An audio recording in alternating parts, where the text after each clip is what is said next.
Early in the conversation, you were talking more about that dopamine seeking behavior and responding with money. If you could just talk to us a little bit more about that. Dopamine is our happy chemical, right? It's a very important part of what keeps our mental health okay. It's not a bad thing at all to seek dopamine. All of us do it. Sometimes one of the kind of myths that I hear is things activate the part of our brain that is our pleasure seeking, and so we can get addicted and things. No, you also get dopamine from hugging grandma.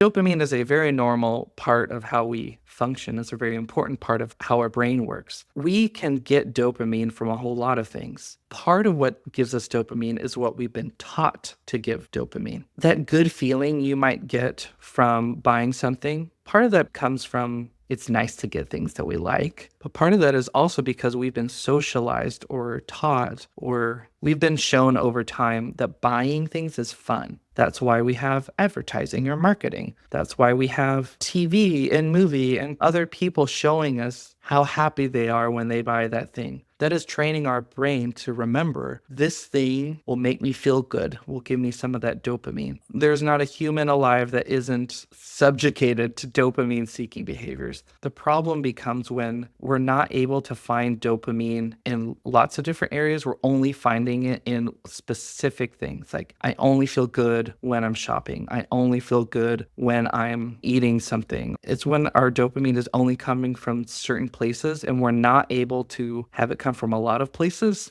That's when it becomes problematic.